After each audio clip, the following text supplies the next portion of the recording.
Guys, it's na-approve na nga itong visa, no? To Canada. So, namalit ni og Maldita, guys. Tara, guys, ang mga kids sa arrive.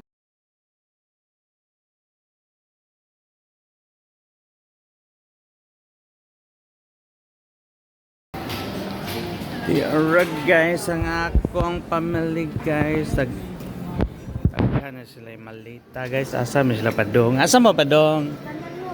Kan manok? Kan subayo. Okay, kan subayon ngono sila, guys. So guys, naka-ready na mong Malita, no? Tara. Napadari. So, ingon ani ang sitwasyon, gipilian na mo tanan nga mga nindot pa nga madala jud, pero kaduha na mo pilian. Pilion ang pwede dadon, dapat ko man pilion bagyod.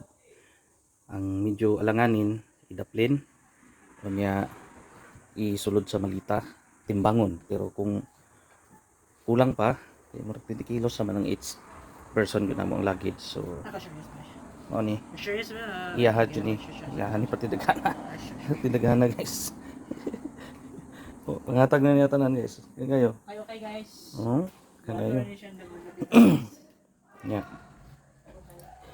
Ang sitwasyon pud ari sa ko ang mga kids. Pilian, may kaduha ka pili. Pilian pa jud para masud sa Malita. Hindi kang kaayo. Pangatag na ning uban ani. Eh, di man magamit ko dito sa Canada. No, so na human na ka dialog. No, piliin na yung mga gamit. So bubot kayo, guys, kay ipanghabwa na mo mga gamit. So ready na. Lang lang mag-ready, guys, kay aron ma-prepare tanan. Okay, so that's it for today. Next update, next video. Hello, guys, so seryoso na taro, no? Maning palad na sa ang si magigat.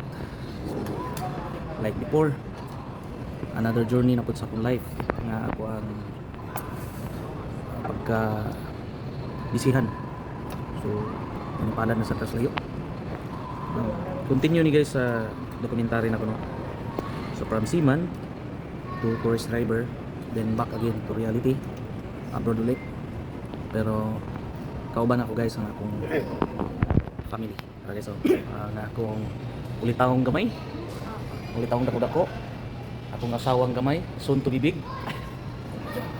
Okay, so mo ni, guys, bugeran akong gipangandoy na mag-Canada. So sa akong gikaingon, based ako ang experience sa barko. So pataod na akong nagbarko sa 18 years. So naisipan ako na mag land base, pero wala pa ko yung idea kung asa. Pero nag-advise ako nga okay ang Canada. So nag-try ni Canada. Medyo nadismaya sa una. Pagka ikaduha, okay, good. Paspas kayo process. Sa una, wala may ka-process, pero medyo naiga may problema. So karon, i-pray na mo sa labang kagahom makamit ang lugar ang ipangandoy. Okay? See you soon, Canada. Especially Toronto. Niagara. Okay. Bye-bye. Isang kidat. Ay.